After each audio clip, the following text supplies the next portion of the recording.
authenticity, vulnerability, and in mindfulness, being able to, really describe those for myself, and build that identity. I think that's really helpful, because oftentimes when we feel insecure, or when we feel not good enough, not smart enough, not prepared enough, not enough, we have, in so many ways, lost this identity of who we are and what we believe and why we're doing it in the first place.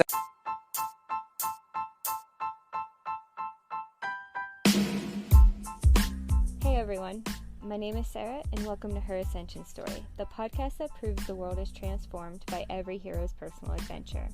Here we talk about the real and the raw things that we should all be talking about more.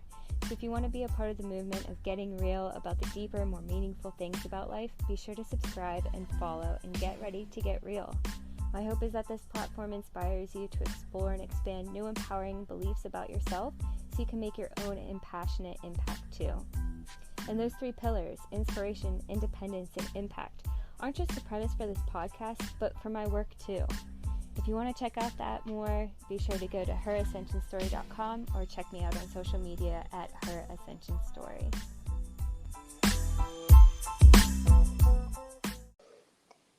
Welcome back, everyone. This is episode 13, and I am so excited because 13 is the goddess number, and today we have a true goddess in our presence. With us today is Rosemary Ketchum. She's a councilwoman for the 3rd Ward of Wheeling, West Virginia City Council. She's the Associate Director of the National Alliance of Mental Illness, and she's also a huge person who made history by being the first out transgender elected official in West Virginia, and one of the first in the country. She didn't run to make a history, but she ran to make a difference in her community, and I am so grateful to have you here, Rosemary. Thank you so much. Yes, Sarah, thank you so much for having me. I didn't know that about the number 13. That's so exciting. It's also Taylor Swift's lucky number, so my goodness. Oh, there we go. Good company. Amazing. Oh, my goodness. I love the work that you do, especially if I can steal a line from one of the pieces on the Today Show that you did. You stand on the picket line and protest, but you also help govern. You're truly like the whole package, but I know it took you years to get where you are now. So how did you get to be in this space where you are now? Yeah, great question. Thank you for that. I definitely don't see myself as a whole package yet, but I'm so grateful. Yeah, I have my roots in community organizing, which I love so much, being able to, be with my community at a grassroots level, and organize around issues that matter to me, including homelessness, racial justice, LGBTQ justice.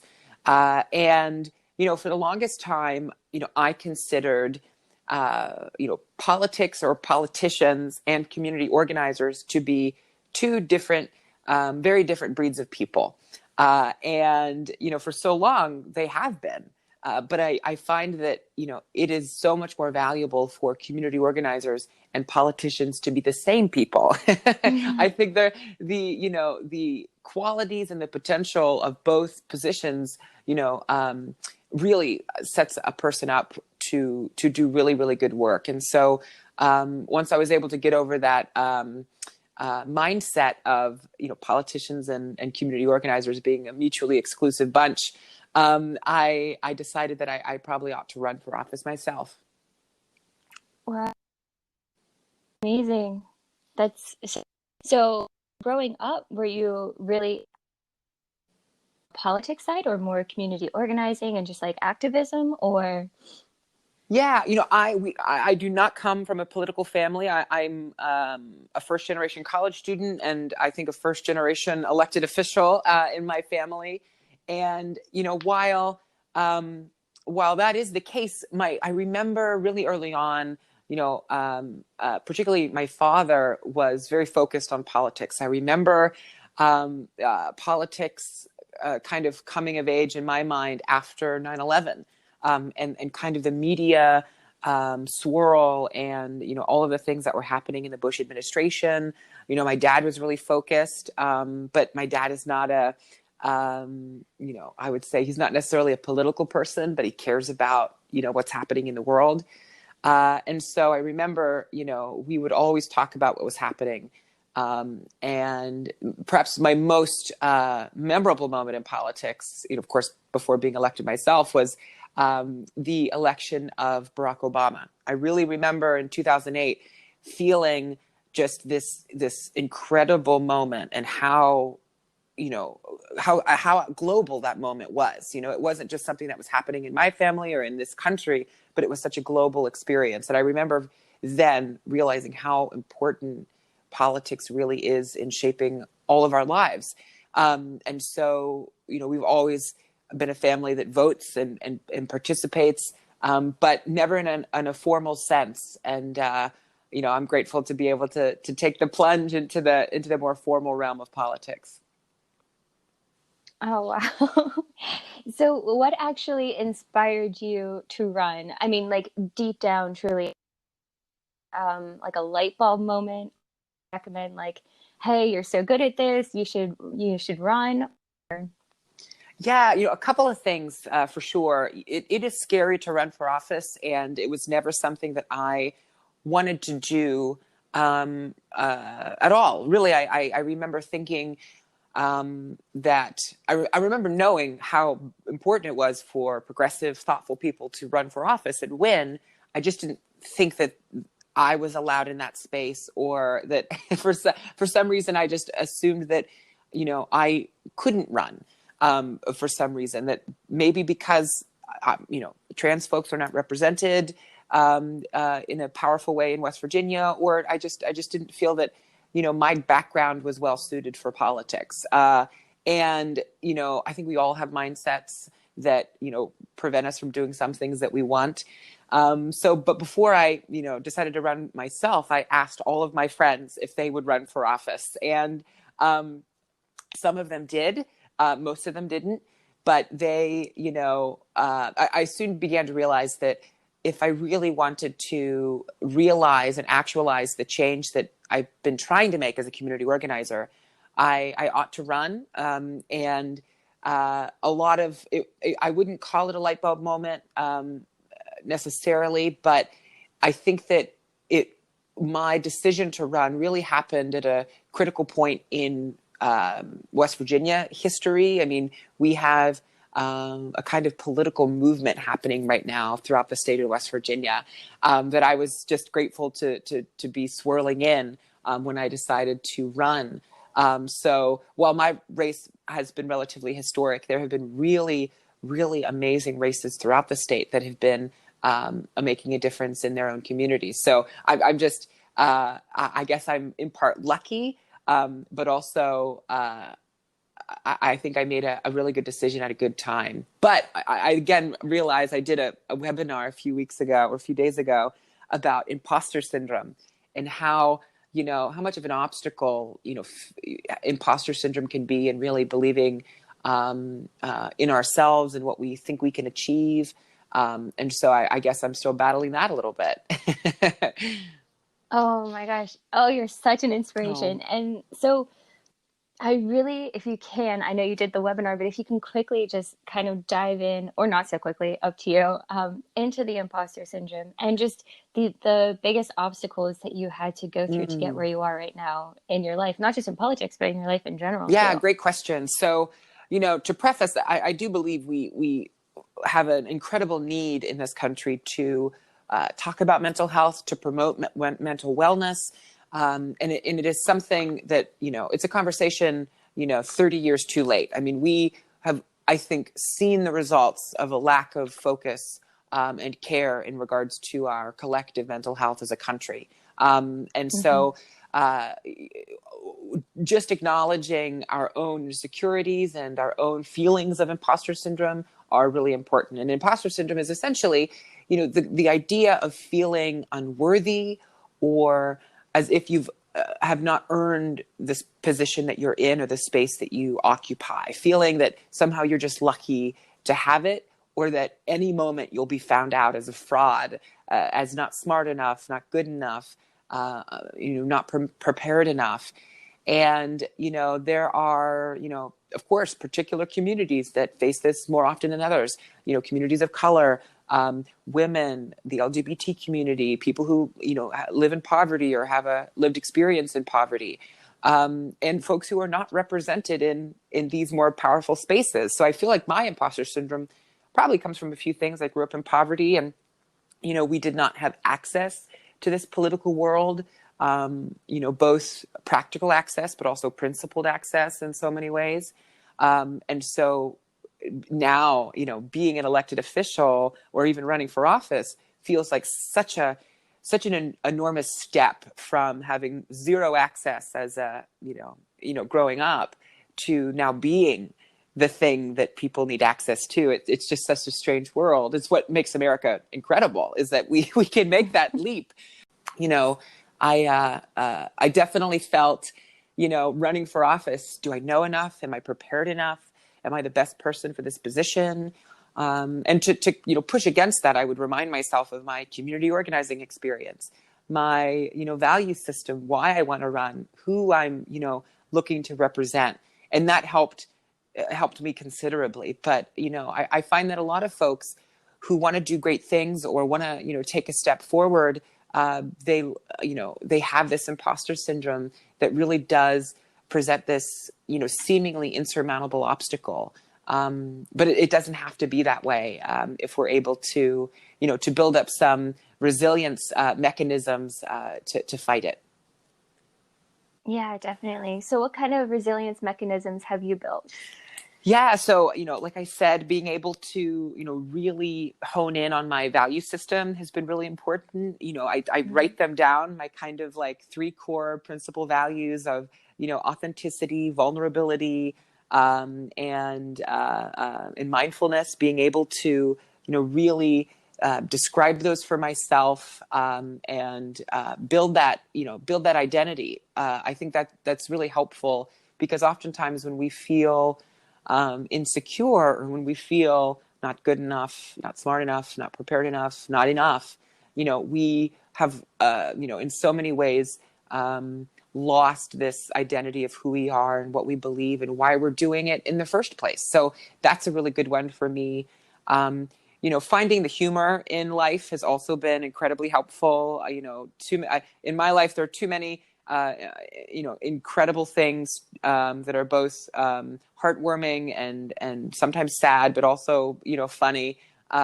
Too many of those things to ignore. So I try my best to bring levity to life as much as possible, but also being able to come back to my own mental health. And I'm privileged enough to work in the field of mental health. So, I get to do that every single day. But I find that is, those are the 3 things that really help guide me and keep me sane in the day to day.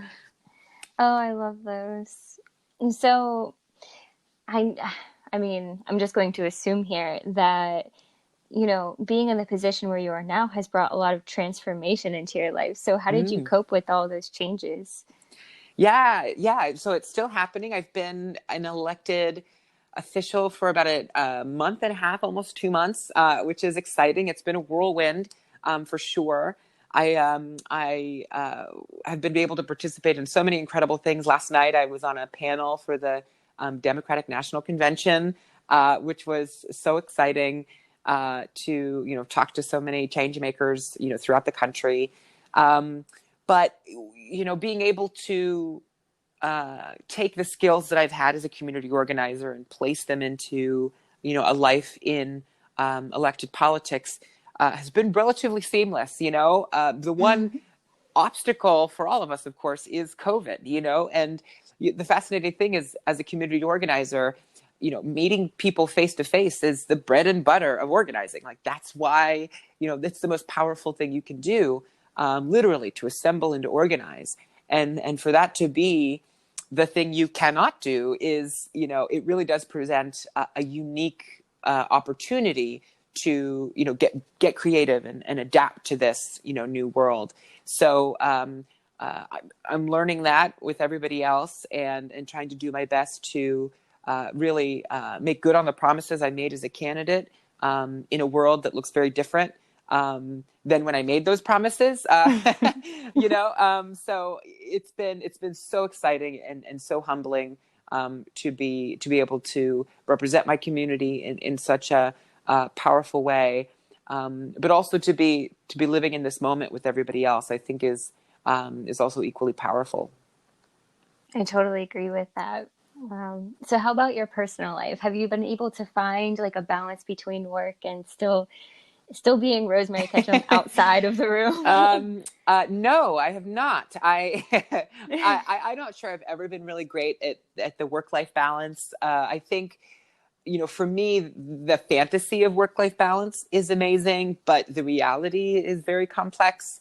Especially, I think, politics, community organizing. It is, if you let it, it is a 24-hour kind of job. I get Twitter notifications at 3 a.m. for, whatever is happening in the world that matters to me. So, I find that, being able to strike this balance in specific ways is helpful. I'm not sure I'll ever be able to do it completely, but, for example, just like a, super, practical way, like I'm able to kind of, set my phone up so that I only get specific notifications, after like 9 p.m. or something, versus, or else I'd be scrolling all night long, had very little self-discipline. And the other issue with work-life balance is, so many of, my personal friends are also in politics. So it really is, one of these things that is incredibly overlapped. But, I've made it my life in so many ways that, politics and mental health, they're not just my job, but they're my, it's truthfully my entire life. So unfortunately or fortunately for me, it's a hard balance to strike. But, being able to, again, like I've said, really maintain and, acknowledge your mental health in these spaces so that you don't, let anxiety or stress overcome you, is super key. And so I try my best, and I don't always succeed, but try my best not to let my work or my personal life overwhelm me in serious ways. Oh, wow. And so you quickly mentioned, just your support system and everything. What does your support system look like? Because again, if I can steal a part from your piece on the Today Show, Mm-hmm. how you said that support systems can really make a difference in the life of a trans person. Mm-hmm. And so you talk about, all of these huge changes that you're going through and also dealing and, making sure that you're tending to your own mental health. So where does your support system come into play for all of that? Yeah, I mean, support systems are vital. My foundational support system is, of course, my family, my mother and father. I'm incredibly close with my siblings. I have 2 younger brothers and an older sister. My boyfriend, my roommate, who I love, Jenna. She's an incredible support system. And, I ran this campaign with a campaign team. City council races are typically small, especially in smaller towns like Wheeling, West Virginia. And so, it isn't atypical for candidates to run all by themselves. But, I really, from my background, love being able to work on a team. It's my favorite. Being part of a team is, my favorite thing. I don't relate to people who hate teamwork, but a lot of people do. They say, you know what, if I can do this on my own, I'd rather do that. But there's something I think so inspiring about being able to do something as a collective group. And, I pulled in my best friends and my closest allies to help me win this race. And truthfully, I don't think I would have won if it weren't for their inspiration and their intelligence and, their dedication to, seeing our community thrive. So that's an incredible support system. But also, I found online communities to be an incredible source and resource for love and support, which, seems sometimes counterintuitive or antithetical, because, social media and the internet can be so divisive and polarizing, but it is what you make it in so many ways. And I've chosen to try to, create a space that is supportive and empowering.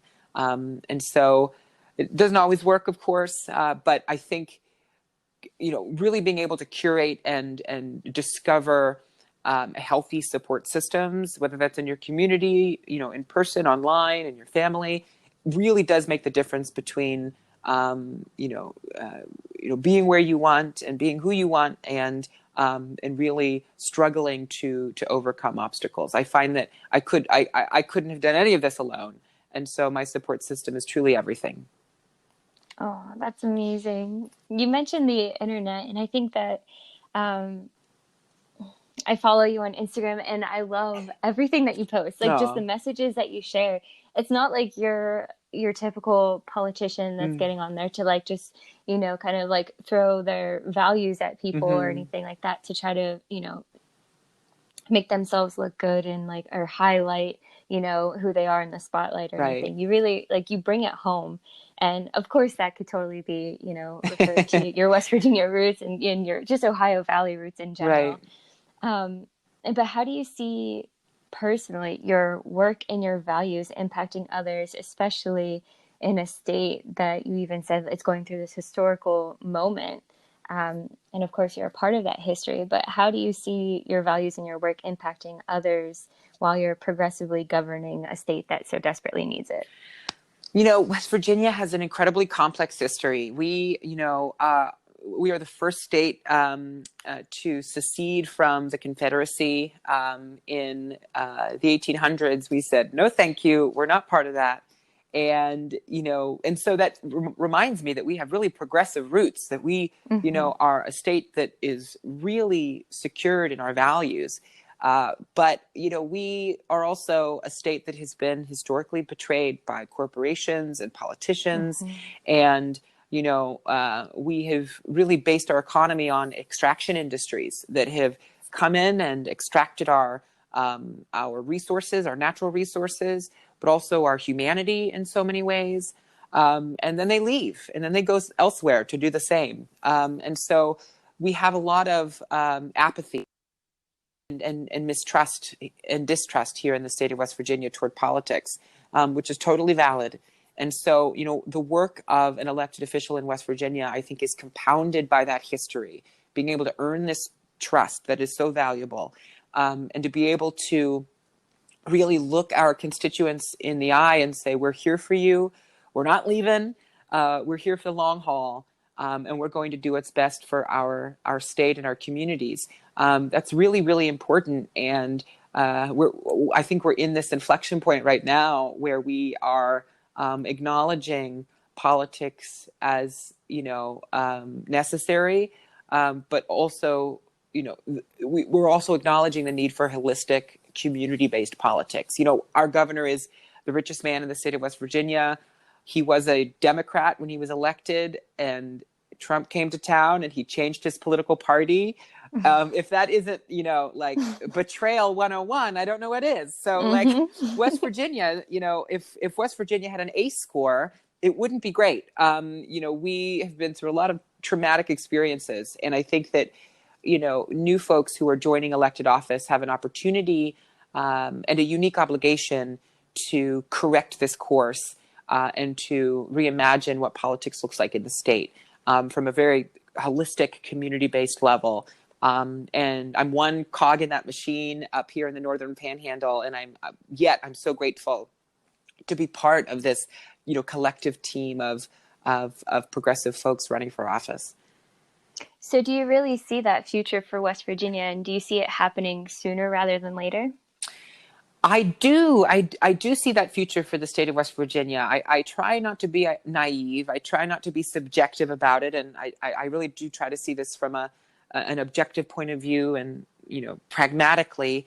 And I do see a progressive future for the state of West Virginia, and a progressive future that in many ways refutes party politics. West Virginia is complex because we cannot be defined, by a single political party. We're really not a red state or a blue state.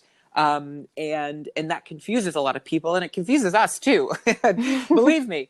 But what that tells me is that West Virginians are really, looking for candidates, looking for advocates who represent their values of hard work and compassion.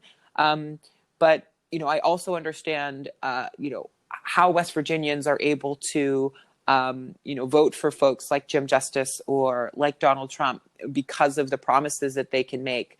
And you accept big promises when you're desperate, even if you don't see a path forward in your community for those promises to be kept, and that comes out of desperation. And we have been placed in a space of desperation by our elected officials for some time, but I feel that we are really again correcting this course, and I feel a great way that that's happening is that we're shifting political focus toward localities and municipalities rather than focusing solely on the state politics or federal politics. We are really asking what our cities can do for us, rather than them kind of shrugging their shoulders and saying, well, ask your senator, ask your governor, because I think we're acknowledging the untapped power of cities to really become havens of progress and to really lead in specific and unique ways. That's where I'm most inspired. And I think that's where the greatest change is going to come, in the next 10 and 15 years. Oh man, you are such a powerful voice for West Virginia. Oh. It's amazing. But if we can switch real quick from, kind of politics to more personal. So did you as a child see yourself where you are now, using your powerful voice and having that mindful authenticity and vulnerability and everything else? Absolutely not. No, I think, I think about my, 14-year-old self very often. And, I had no idea where I would be or who I would be. I had many misconceptions about, what my adulthood would look like. I was, I was homeschooled for the majority of my K through 12 education, which I'm, grateful that my parents, provided me that opportunity. Because growing up trans and as a public school student, is for many folks traumatic experience, and I know my parents didn't want that for me. But I really didn't believe that I had a lot of questions about what I could achieve or the life that I could have as a trans person, in rural America. I know I remember kind of, somberly, kind of coming to the conclusion when I was a young teenager that, I'll probably, never have a job that I'm really proud of, or never get married or be in a relationship with somebody that I love. I'll never, have XYZ because, the world is just not ready for that. Those opportunities don't exist for people who look like me or think like me. And, that it was a very sad space to be in retrospect. Most teenagers, are, sad and catastrophic. And that's kind of what it's like to be a teenager. But, for me, I really set myself up with this very defeatist mindset. And of course, society doesn't help, and the internet, and this was, goodness, like 2006, 2007. And, compared to now, it was a very different world. And I didn't have examples of people who looked like me achieving or, living lives that were, necessarily admirable. If the folks who were trans were represented, they were either, celebrities that didn't live a life that was attainable, or they were, folks on CSI who were, sex workers or something else. And that, of course, that isn't to disparage people who, participate in sex work, but it just, there were two very polarized images of trans folks, and there wasn't a kind of middle ground of somebody who's just living their life and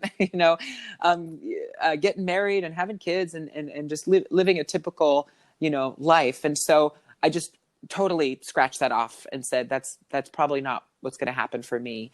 But then of course I grew up, and I started to date and kind of test the waters and say, well, the world isn't that scary.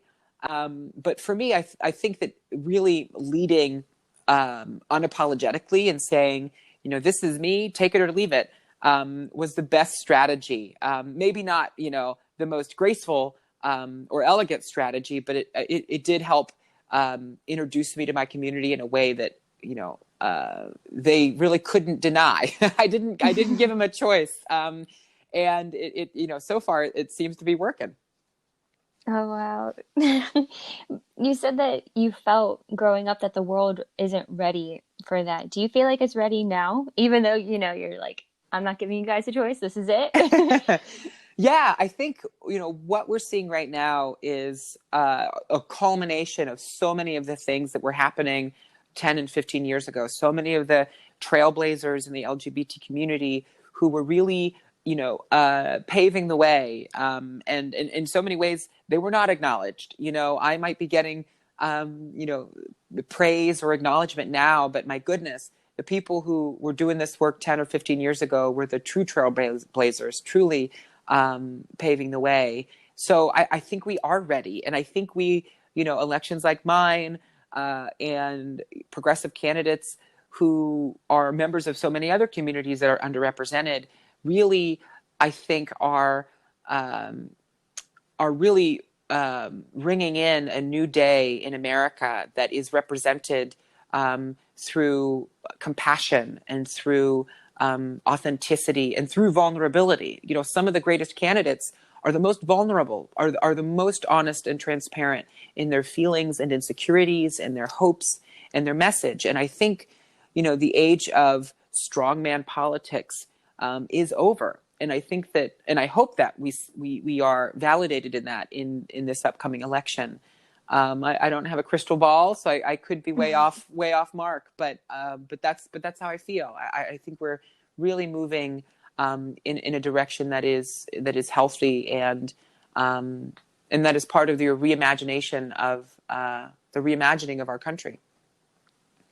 I totally agree. And I totally agree about vulnerability. The view on it has changed so much. And this is where she always comes to my mind. I love her so much, but Brene Brown. Yeah. And how she's just always, not even preaching, just teaching how courageous you have to be. Like taking off all the illusions and all the veils off of vulnerability and saying, no, this is when you're the most courageous and this is when you're the most badass version of you that you can be. Yes. And you're just real. Amazing. So you grew up during this huge, huge shift in history. So how did you feel watching everything change? Yeah, I'm 26 years old. I remember distinctly, like I said, the, election of Barack Obama. Of course, I remember distinctly the passage of the Marriage Equality Act. And I think every generation thinks they're living in the most consequential era in American history. But I think we really are. And it is a strange time for sure. But, I'm so grateful to be living in the same time as so many powerful, world-changing people who are really doing this work, both in community organizing and in elected office, doing this work because they believe in the promise of our country and they believe in hope for humanity. And I think that that's the most important thing to focus on right now is who we are as the human race. I mean, it sounds hokey and maybe too big of a thought, but we are really battling for, I think, the soul of humanity right now in so many ways, both in the kind of political messages that we are seeing that are so dystopian and frightening, but also in this new age of the internet and global connectivity. And human beings were great, but we are really struggling to meet the moment in so many ways. As First Lady Michelle Obama said last night in her address about the current president. But I do believe that as human beings, we are struggling to meet a moment right now. I think that we can, but we have a lot to learn, and I don't think that we can really achieve a space of learning and understanding unless we're able to get there together. And that's easier said than done. Absolutely. But I agree with you. I'm just so optimistic for where we're headed and how we're moving through this and how everybody is reconnecting to themselves, because even though we have that global connectivity with social media and just everything, we're also so isolated in ourselves at the same time. So I think this is like a huge moment in our own humanity where we're actually like shifting back out from ourselves to like really truly connect. But so what's your hope for the soul of the human race? Oh my goodness. Well, that's an easy question. I go back to really grounding ourselves in our humanity and reminding ourselves that one of the greatest ways, when I'm dealing with somebody who I vehemently disagree with, or I think is incredibly wrong, or traumatized in some way that they're exhibiting really dangerous or inappropriate behavior, I try to imagine these individuals as children, in the most innocent and vulnerable way possible. Because it's easy to build up a wall and fight people. We do it all the time. I do it all the time. We're only human. But to sit back and to really be empathetic and say, my goodness, what has happened to these people who might think these things or believe these things or behave in a way that is hurtful or harmful or hateful?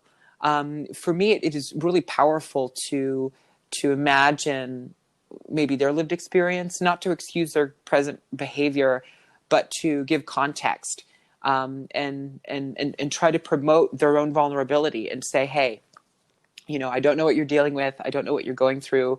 What you're doing is inappropriate and uncalled for. But when you want to talk about what, most concerns you at a human level, and this involves transphobia and racism and all of the things that we're dealing with that I truthfully believe have a component and foundational component in mental health. I only think when we can be vulnerable with each other there, can we ever really come to a place of understanding and being able to work past our insecurities and to really kind of peel off our shields that we all have. And I think elected officials have a responsibility to be that example. And we've seen that. I think we've seen that in previous administrations. I think we're seeing that in, leaders of states across the country, because right now we're living in perhaps the most vulnerable time, both for our mental health and our physical health. And, like you've said before, we have this global connectivity and we've never been closer to one another, but also we've never been farther apart in so many ways. We are isolated, literally and figuratively, and discovering ways that we can bridge that, and build healthy emotional intelligence, and healthy relationships with one another, is the hope that I have for humanity. So, in my long story long, I hope that we elect fewer politicians and more mental health professionals. I hope that we elect fewer lawyers and more community organizers and more folks really with lived experience in compassion and empathy. I think that is how we heal our country, and that's the hope I have for humanity. Oh, I love it. So, what do you love most about where you are right now in your life? I being a young American right now is fascinating. Being able to be part of the shaping of our country is also a fascinating experience because we are inherently broken. I mean, we are broken in our systems. I think we're broken in our own psyche as a country in so many ways. And it'll take more than just one person to get us to the other side. But I'm fascinated to be alive in this moment. I hope we get to a moment where, as old people, we're able to say, my goodness, I can't believe what we went through. We're on the other side. It was worth the fight. I hope that we get to that time. But living in the time that we're living in now, I don't take for granted my own privilege, to still have my job and to still have my health and my family. But I also acknowledge, how powerful the decisions that we make now, the long-term impact that they will have on our history, decades, maybe even centuries, in front of us. So I tried to take the days ahead, the decisions that I make, even just as a city council person, with the weight of history, because we are really living in it, and the decisions that we make today will impact folks that aren't even alive right now. So it's those are big thoughts to have, and I hope not to fail under the pressure, but I try to lead with gratitude, and right now I think that's one of the most important ingredients to have. Definitely. You're certainly trailblazing a beautiful legacy. Oh, thank you. So, what kind of future plans or hopes do you have for yourself? Great question. Yeah, I think we're all going day by day right now. I hope that if one of the great things about our city council here in the city of Wheeling is that we serve 4-year terms. So we are really able to dig in and to do some really good work without having to worry about a reelection coming up. So, focusing on issues around chronic homelessness in our community, focusing on issues around racial justice and affordable housing are really going to be part of my laser focus in the next couple of years. And in my personal life, I'm really excited to, develop healthy relationships in my community. I have a great boyfriend who I love, and that we're, building a life together. I have a great roommate and an awesome dog, and and again, we're going day by day and hoping to build some lasting connections, both here in my community, but across the globe. It's the one most incredible thing about the world we're living in right now, is that I'm able to connect with folks like you and so many others in such a healthy and compassionate way. So that's what my life looks like now. Amazing. So, where can people find you and stay up to date and follow your journey and your work? Yeah, so I'm on Instagram at Rosemary Ketchum, on Twitter and Facebook at Rosemary Ketchum. Thank goodness nobody else has my name. Those were easy usernames to grab. My email is rketchum@wheelingwv.gov if anybody has any questions or concerns. And I'm also very open with my my work number. My work number is 304-650-8727. I think that transparency is incredibly important right now. So I love being able to connect with folks. So those are a few of the ways that are they're best to get a hold of me. That accessibility is admirable, for sure. Okay, so I just have one last question, and it's my favorite question to ask because I think it's a great question to be asked, but also for everyone listening to ask themselves. So the question is, who is the superhero inside of you that has all the power you could ever need? Oh, goodness. The superhero inside of me that has all of the power. The superhero inside of me, I feel, is a person who is able to bridge a gap, to bridge a space that is kind of rooted in fear or misunderstanding. It's something that I've been trying to do as a trans person, trying to not punish curiosity and trying to help educate through compassion.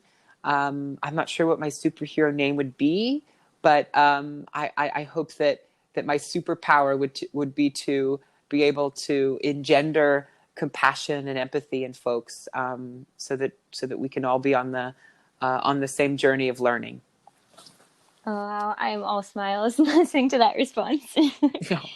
That's beautiful. Well, I have so much gratitude, and it's such an honor to be able to have you come on and share your story. I so appreciate you. Oh, thank you so much, Sarah. I love it.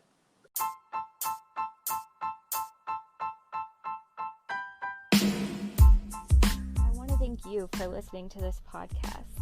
I hope that this episode has somewhat inspired you to take control, given you the tools to feel secure and on fire in your own independence, and help to unlock within you the impact that you're here to make.